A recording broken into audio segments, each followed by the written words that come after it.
In the fading glow of dawn, elders whisper of a child named Zuri, daughter of a home heavy with gold yet light with gratitude. A question rose in her chest like smoke from a careless fire. What would life feel like with another mother, one who obeyed my every command? The thought tasted sweet upon her tongue, for she saw only softness beneath her feet, and believed hardship existed only in stories meant to frighten stubborn children. Far across the land, in a dwelling woven from patience instead of wealth, lived Kemi, a girl whose laughter trembled beneath the weight of lack. Her mother's hands shaped love from scarcity, yet Kemi wondered how joy might feel wrapped in silk. Her silent wish slipped into the wind the same night Zuri's bold longing took form, and the spirits who listened to careless dreams stirred. Within the invisible places where destinies braid, the mothers felt a tremor of knowing. In the stillness, each wondered, what lesson lies ahead? What truth hides behind the desire we cannot shield our daughters from? Unspoken agreement drifted between their hearts, older than time, carrying both fear and faith. And so, without footsteps, messengers, or moonlit ceremonies, the world turned inside out. Zuri awoke beneath a roof stitched with struggle. Kemi greeted a morning lined with abundance. One tasted meals that whispered tales of sacrifice. The other touched treasures that glimmered without gratitude. Their spirits shivered beneath the weight of discovery, for comfort can sting when its roots are unseen, and hardship can teach sweeter songs than generosity left unrecognized. When moons had risen and fallen, both girls pressed their faces to the truth they once ignored. And the land itself leaned close, eager to witness how pride bends, how love mends, and how hearts find their rightful homes. When the palm tree bends, the wind has spoken, used to foreshadow change and life lessons. Long ago in the bustling heart of Abadan, a city of clamor and color, the morning sun painted golden streaks across tiled rooftops and dirt roads alike. When the palm tree bends, the wind has spoken, the elders would say, and today, that wind carried whispers of lives about to touch. On one side of the city stood the Eneton estate, a fortress of white walls and iron gates that gleamed under the relentless sun, guarded by men in crisp uniforms who moved with precision and pride. Inside, roads shimmered like mirrors under the early light, lined with hedges trimmed into perfect shapes, and flowers that bloomed with colors so vivid they almost seemed painted by human hands. Within this sanctuary of comfort lived Mrs. Folashade Adebala, a matriarch whose name echoed in boardrooms, her reputation forged from decades of relentless determination and the careful crafting of an empire. Her mansion rose like a crown upon the estate, its glass walls reflecting not only wealth but authority. And in the largest room of this house slept Ayamide, her only daughter, a child born with every comfort imaginable, whose bedroom alone could house an entire village of less fortunate children. Her sheets were soft as clouds, her carpets warm under her feet, and her toys, though abandoned, were treasures from distant lands. Each morning Ayamide awoke with discontent. "Why is my tablet not the newest?" she asked one morning, voice tinged with frustration, while her breakfast sat untouched, laid out by the maid who had served the family for 10 years. "Do I always have to wear the same dress?" she murmured, unaware that the woman at the table, her mother, watched with a mixture of love and quiet sorrow. "Ayamide, remember those who pray for even one morsel of food," Mrs. Adebala said softly, placing her hand over hers. "Many would give all to be where you are." But Ayamide only rolled her eyes, a sigh escaping her lips. "You don't understand." And across the city, where the roads were no longer smooth and the air smelled of wet earth and smoke, another morning began quietly. Here, the houses leaned with age, patched together with timber, zinc, and hope. When rain fell, it crept inside the fragile walls as if to remind the residents that comfort was a fleeting luxury. Within one of these homes lived Mama Iriti and her daughter Ifialua, who was Iamide's age though worlds apart in fortune. Ifeoluwa rose from a thin mat upon a creaking floor. Her uniform faded and stitched repeatedly. Her shoes worn to the soles. Breakfast was a small portion of pap, thin and warm, but her voice sang with gratitude. "Mama, thank you for this. God will bless you." Mama Iriti, a widow whose hands bore the marks of toil and resilience, nodded with a quiet strength, though her eyes betrayed the weight of struggle. She washed clothes, carried water, and begged at the gates of the wealthy estate, but never allowed despair to shadow her daughter's heart. Ifeoluwa, though aware of the playgrounds she could never touch, and the swings she only admired from afar, whispered prayers as she walked to school. "Thank you, God, for today. Maybe tomorrow." Fate had a subtle rhythm in the city, weaving the lives of two girls like threads in a single tapestry, bringing them close, yet leaving a space between, a space filled with longing, wonder, and lessons yet to unfold.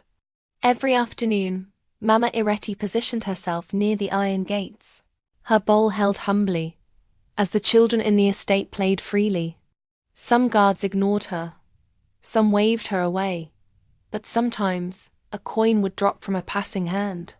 Ayamide noticed her often. "Why doesn't she work harder?" she asked one afternoon, frowning at the figure in faded cloth standing under the blazing sun. Mrs. Adebola's eyes softened as she observed. "She works every day with a heart larger than yours, my child. Life does not offer fairness to all." But fairness was a concept Ayamide struggled to grasp. That evening, as the city lights began to blink awake, both girls rested in their separate worlds. One surrounded by abundance she did not cherish, the other by scarcity she embraced with grace. Ayamide lay sprawling on her oversized bed, her phone buzzing with notifications, her toys idle around her. Ifeoluwa lay beside her mother on a worn mat, listening to her quiet breathing, grateful that each day began and ended safely. Neither girl knew the other's name. Neither could imagine the storm of change approaching them. Above both homes, the sky stretched wide and indifferent, watching silently, preparing for a collision that would reshape hearts and awaken understanding.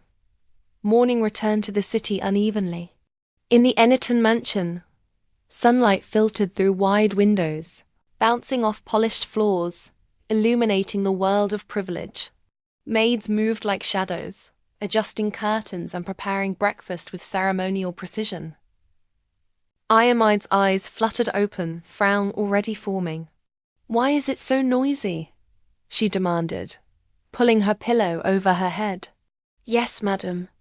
"Sorry, madam," the maid whispered, retreating. Breakfast awaited like a sacred ritual: pancakes, eggs, fruit, but she barely touched it. "Again," she muttered. "Why must it always be the same?" Mrs. Adebola, fresh from an early call with business partners overseas, regarded her daughter with a quiet ache. "Ayamide, many children do not have even this. Gratitude is not about what you have, but how you see life." Ayamide's eyes rolled, her lips twisting into disdain. Across the city, in the narrow streets of mud and timber, Ifeoluwa woke to the rhythm of rain dripping through a hole in the roof. Mama Ireti counted coins from the previous day. "This is all we have today," she whispered. Ifeoluwa smiled softly. "It is enough, Mama. Thank you." Together they shared a simple meal, their hearts rich in ways Ayamide could not yet comprehend. That morning, Ifeoluwa dressed carefully in her damp uniform, held her mother's hand, and whispered, "One day, Mama, I will take care of you." Mama Ireti's eyes glistened. "Do well in school, child. That is enough for me." On the path to school, the playground near the estate called silently to Ifeoluwa. She paused, fingers clutching her bag tightly. A wish slipped out of her heart, tentative and fragile. "I just want to try once." She corrected herself quickly, whispering, "Thank you, God, another day." Meanwhile, in the estate, Aamide, bored in her classroom, wondered why her mother always spoke of gratitude, why she could not simply enjoy wealth. The house felt too quiet, her toys useless, and the luxury suffocating. That evening, Mrs. Adebola tried once more. "Come, sit with me." Aamide obeyed reluctantly. "When I was your age," her mother began, "I had less than half of what you possess. Sometimes I slept hungry. Sometimes tears were my pillow. But I thanked God for each morning, for each breath." Aamide interrupted sharply. "Why dwell on your suffering? That was your life, not mine." Mrs. Adebola's voice trembled slightly. "I tell you so your heart will not harden." Aamide's eyes narrowed, her words ready. "I wish you were not my mother. I want another one who understands me." Silence fell heavy as the walls absorbed the weight of her declaration. Mrs. Adebola's thoughts raced. "Be careful what you wish for," she whispered to herself. Outside, the city continued unaware. Somewhere, between mud and marble, two daughters were poised on the threshold of lives about to trade. Not in possessions alone, but in understanding, in heart and in destiny. Something was shifting in the wind, but no one yet knew how. The sun rose over Ibadan, glinting on corrugated rooftops and polished marble alike. But the day felt heavier than usual. Something was shifting in the wind, but no one yet knew how. In the Eniton estate, Aamide stirred reluctantly, the luxury around her now seeming less like comfort and more like a cage. She sat upright, eyes lingering on her vast room as though searching for an escape. The walls were silent witnesses to her complaints, yet they offered no answers. Breakfast was prepared with the usual precision, golden pancakes stacked carefully, eggs steaming in their pans, fruit cut in perfect symmetry. The air smelled of honey and fried yam. Aamide picked at the pancakes, her mind restless. Outside her window, beyond the iron gates and pristine hedges, the city moved in rhythm, unaware that two lives were about to collide in a way no one could predict. At the same time, in the cramped quarters of Mama Iriti, the day began with a prayer whispered through thin lips. "God, help me guide her today as you guide me." Ifeoluwa brushed the mud from her faded shoes and straightened her uniform, though a small hole in the sleeve betrayed years of wear. Mama Iriti handed her a small tin of pap and a piece of bread. "Eat slowly, my child. Let it nourish you for the day ahead." Ifeoluwa nodded, her eyes scanning the dim corners of their home, lingering on the cracked walls as though expecting them to speak secrets of survival. She thought about the playground beyond the estate's gates and wondered how it felt to swing high into the air, without fear, without the weight of hunger pressing at her stomach. The memory of yesterday's prayers lingered. She repeated them quietly. "Thank you, God, for today. Perhaps tomorrow will bring more." Across the city, Aamide had already found fault with her day before it truly began.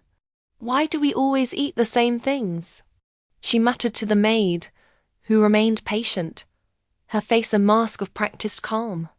"Aamide, gratitude is more than taste," Mrs. Adebola said gently, entering the dining room, her eyes scanning her daughter's expression. But Aamide only turned away, uninterested in lessons she could not yet understand. Meanwhile, fate began its subtle work. The wind whispered through the streets, carrying with it leaves, dust, and whispers of change. Mama Iriti tightened her wrapper as she stepped out to sell small bundles of vegetables. "I must make today enough," she murmured. Ifeoluwa followed closely, eyes wide, legs quick despite the rough path.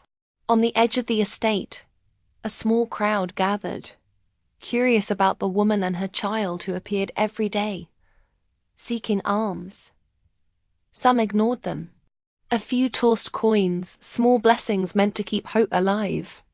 Aamide, leaning against the balcony, watched the scene with barely concealed disdain. "Why does she even try?" she asked sharply. Mrs. Adebola's gaze lingered on the girl outside, not with judgment, but with quiet consideration. "Because she must," she said softly. "Some battles are fought with hands, some with heart." Hours passed. Ifeoluwa attended school with a quiet resilience, her eyes absorbing lessons not only from teachers but from life itself. She helped a classmate who had dropped her books, shared a small piece of bread when hunger struck a friend, and whispered prayers for those too timid to ask. Her humility and respect made her a quiet star among peers, though she never sought attention. In the estate, Ayamide wandered through her lessons distracted, her mind churning with irritation and boredom. The words of her mother floated in and out of her thoughts. "Gratitude is about the heart, not the hand." She scoffed silently. The afternoon sun pressed down with a weight that seemed to mimic Ayamide's own discomfort. Mama Ireti returned howed, but unbowed, counting the coins she had earned. Ifeoluwa watched silently, admiring the determination that made even scarcity appear dignified. Back at the estate, Mrs. Adebola walked through her office, numbers and deals waiting for her. Yet her mind lingered on the daughter she could not reach with wealth alone. "Something must change," she murmured to herself, staring out at the distant horizon where the two worlds brushed but never touched. That evening, Ayamide's restlessness had grown unbearable. She refused to eat again, insisting that the food was not appealing. "You always say this," her mother sighed, kneeling to her daughter's level. "I speak so your heart remembers, not because I enjoy lecturing." Ayamide huffed, frustrated that her mother could remain calm while her own life felt incomplete. Elsewhere, Mama Ireti whispered with prayer beads between her fingers. "Guide her, God," she said quietly, staring at the sky as though it might deliver her child from a world she had yet to experience. Night came with stars barely visible through the city haze. Ayamide tossed in her bed, blankets heavy and suffocating. She felt a strange unease, one that did not belong to her usual complaints. Something inside her stirred, a discomfort she could not name. Somewhere in the swampy lanes of Ibadan, Ifeoluwa lay on her thin mat, whispering prayers for her mother, for her friends, for the child who had everything but understood nothing. And in that unlit, humble home, gratitude glowed quietly, strong as the embers of a dying fire. The next morning, Ayamide awoke to an emptiness she had never encountered before. Breakfast lay untouched. Her phone was charged, her toys still in place, yet a strange unease clutched at her chest. "Why do I feel this way?" she muttered, staring at the golden walls that no longer seemed protective, but isolating. Outside, the city hummed, unaware of the lesson about to begin. Mama Ireti emerged to sell small wares at the edge of the estate, Ifeoluwa trailing, carrying her small bundle of possessions. Coins dropped from passing hands, some generous, some grudging. She bowed and whispered thanks for each, her heart recognizing each act as a blessing. Ayamide leaned from the balcony again, frowning. Why does she not fight back? Why does she bow? She demanded. Mrs. Adebola watched her daughter, her lips tight, heart heavy. "Because strength is not always loud," she replied. "Some of the strongest hearts bow quietly, teaching what wealth cannot buy." That evening, a plan began to form in Mrs. Adebola's mind, heavy with risk and tempered with resolve. She had guarded Ayamide from hardship her whole life, and it had built walls around her daughter's heart. If she must learn, she thought, it cannot be through comfort.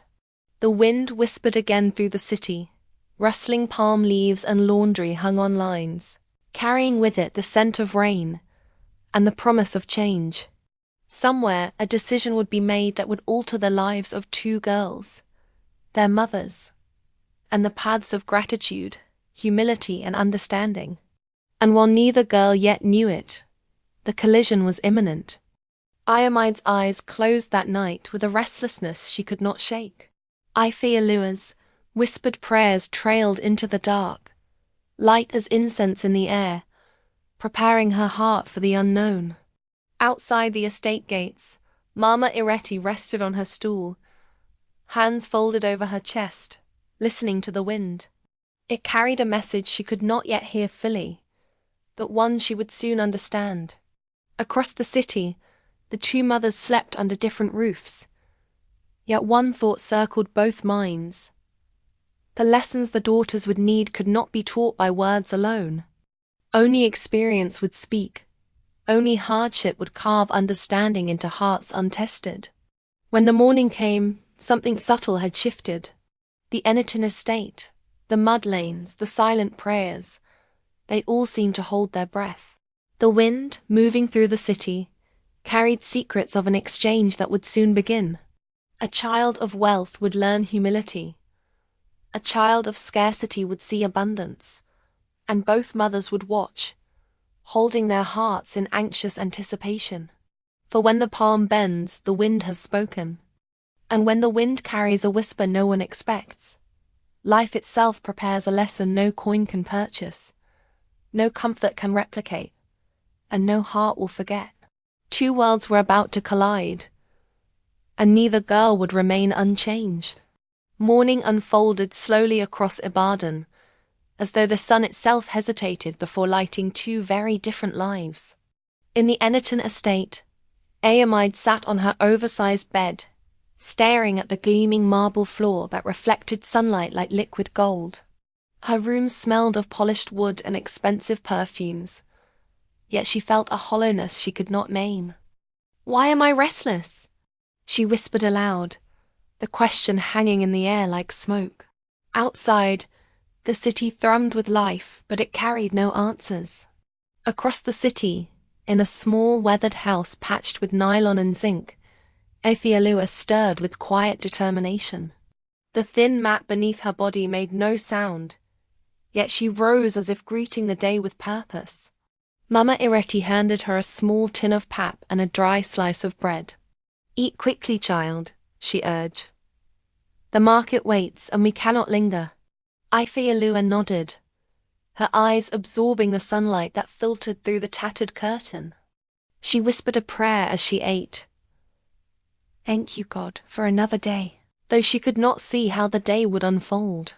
Meanwhile, Ayamide, dressed in her designer uniform, picked at her breakfast of fried plantains and eggs.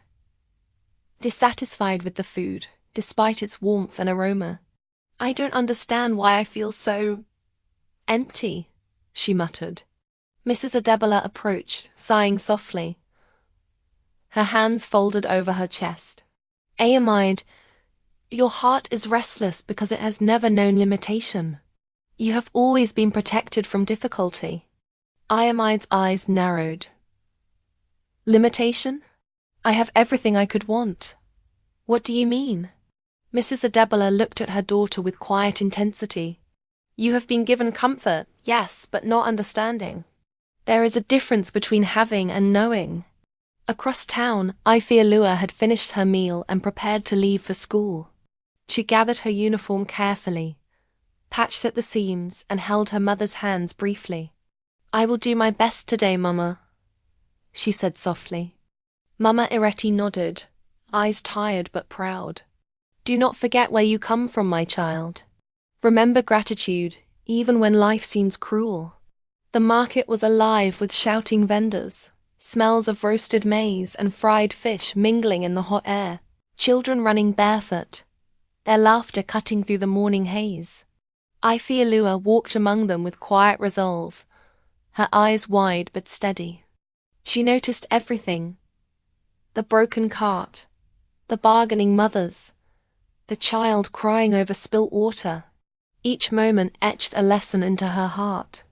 Ayamide, on the other hand, walked to her school in a sleek car, air-conditioned and comfortable, the world outside the tinted windows foreign and distant. She barely noticed the children playing in the dust, the beggars at the roadside, the sweat-soaked merchants selling vegetables by weight. To her, The world beyond the gates was a backdrop for irritation, an inconvenience to be ignored.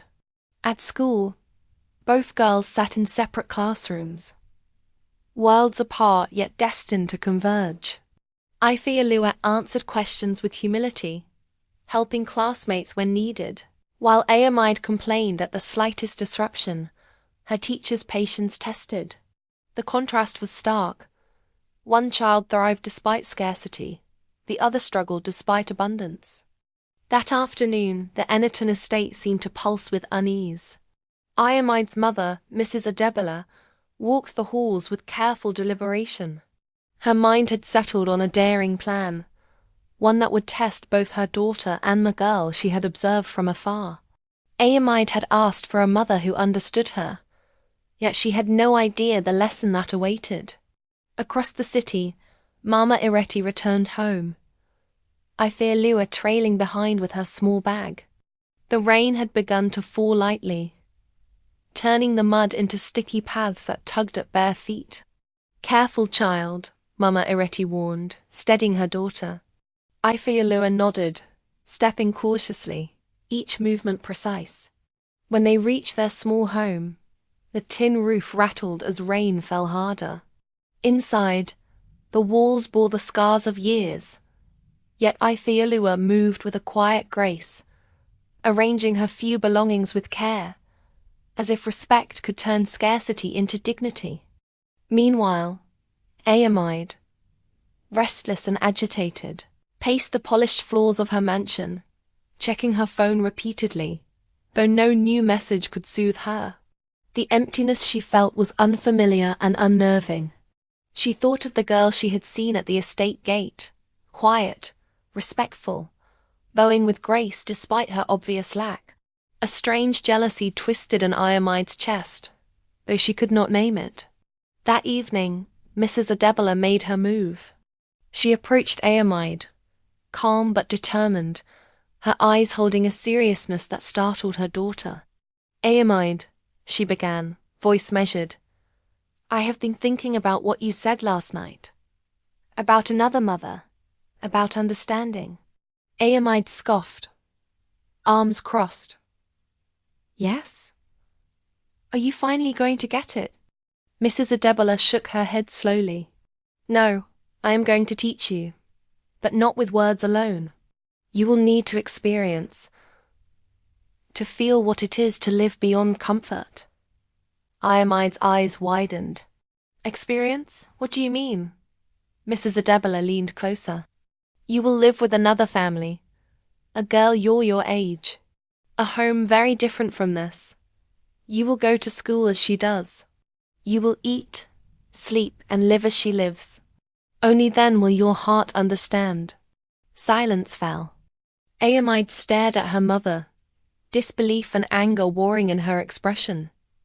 "You can't be serious. You want me to live in poverty?" Mrs. Adebola nodded. "I am serious. And if you resist, your resistance will teach nothing. If you accept, your heart may finally open." That night, Ayamide lay in her luxurious bed, the sheets cool against her skin, yet no comfort could ease the storm inside her. She imagined the girl, the small, quiet one at the gates, wondering if she would survive the walls of wealth now closing in on her. Across town, Mama Ireti had a sleepless night too. She sensed something shifting, a plan forming she could not fully comprehend. Ifeoluwa slept lightly, ears alert to the rain, heart steady, unaware of how the coming days would test her courage. Morning came with a tension that gripped the city. Rain fell in gentle sheets, softening dust and filling puddles. Ayamide's eyes opened, a strange fear gnawing at her chest. She dressed quickly, her mind restless. When Mrs. Adebola entered to guide her, Ayamide stood abruptly, protesting. "I will not do this. I can't live like her." Her mother's gaze did not waver. "You can, and you will. Consider it a lesson in humility and understanding. Today, your life as you know it ends. Tomorrow, You will awaken in a world that will demand gratitude in ways you cannot imagine. Meanwhile, Mama Ireti stood at her gate, clutching her wrapper tightly, sensing the presence of someone extraordinary approaching. Ifeoluwa, small hands folded over her bag, looked up at the approaching car with a mixture of curiosity and fear. She had no idea what awaited her, yet her heart beat with quiet anticipation, trusting in the divine for guidance. The car stopped and Ayamide stepped out, her polished shoes sinking into the mud, eyes wide with horror. She looked at Mama Ireti, then at Ifeoluwa, and felt a flicker of vulnerability she had never known. The two worlds were about to collide, and neither girl would remain unchanged. Mama Ireti extended her hand gently. "Careful," she said softly. "The ground is soft. It will take time to adjust." Ayamide glared at the mud, the rain, the smell, the life that seemed to press in on her from all sides. She felt fear, anger, and confusion twisting together. For the first time, the universe demanded that she yield. Ifeoluwa looked at Ayamide, seeing not an enemy, but someone on the edge of learning, her small frame poised as if to offer welcome without words. The mothers watched silently, hearts taut with anticipation. A moment stretched, long and unbroken, as the first step toward understanding and transformation was taken. Ayamide's pride bristled, Ifeoluwa's humility radiated, and the rain fell steadily, washing the city and their destinies in equal measure. By the time the two girls moved together toward Mama Ireti's home, the contrast of wealth and want had never felt so sharp. Ayamide's polished heels sank into the mud. Her expensive clothes clung uncomfortably to her skin. Ifeoluwa walked with steady steps, guiding her guest with quiet patience. The lesson had begun, and somewhere in the soft patter of rain, in the scent of wet earth, in the tension of two hearts facing each other, the first seed of understanding was sown. It was fragile, invisible, yet powerful. A month of transformation lay ahead, and neither girl nor their mothers could know the depth of the change awaiting them. The city watched silently, the wind still carrying whispers of fate, knowing that gratitude, humility, and resilience were about to be tested in ways no child could anticipate.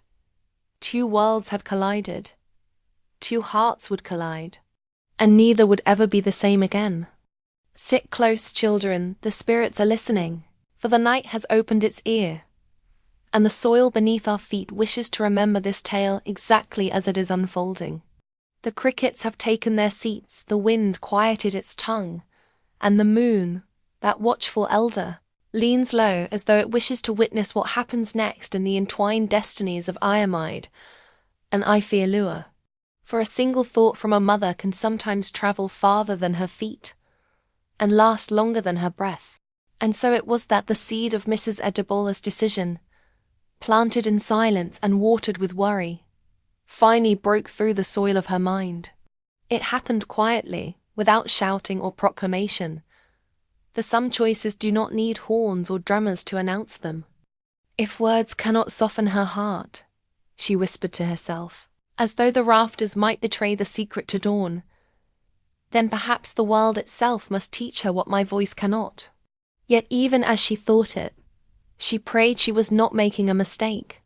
Meanwhile, Ayamide lay in bed that night, turning and twisting not because the sheets were rough, but because the echo of her mother's steady disappointment had settled like a stone on her chest. She could not name the feeling, for she was unused to discomfort without a clear solution. She had always been taught that every problem had a button to press, a call to make, a person to summon. But this problem, this emptiness, seemed to have no edges she could push against. Somewhere across the city, under a roof patched with tin and prayers, Ifeoluwa slept lightly, curled like a small question mark beside Mama Ireti. Even in dreams, she sensed her mother's fatigue. Perhaps in sleep, she wandered into fields unburdened by hunger, but the dawn always tugged her back. The next morning, Ibadan woke with the usual chorus. Roosters giving commands, sellers clearing throats for sales, birds stitching melodies into the fabric of the day. But beneath the ordinary noise, fate hummed louder, preparing its tools. Mrs. Adebola rose early, long before the kitchen awoke, and stood by her daughter's closed door. She did not knock. She simply listened. Behind that door was a child who believed the world owed her its finest offerings. Beyond the estate walls was another child grateful for crumbs. How could the two ever understand one another unless they stepped into the other's shadows? When Ayamide finally emerged, yawning dramatically, she found her mother already waiting at the dining table, her face composed into something unreadable. "Good morning," her mother said, voice steady. "Your breakfast is served. Pancakes, fruit, steaming tea, the usual suspects." Ayamide sighed. "Again? Why do we never have anything different?" The maid stiffened. Words like that could slice deeper than poverty. Mrs. Adebola lifted her teacup but did not sip. "Eat what is before you," she murmured. "There will come a time when you will remember these breakfasts more kindly."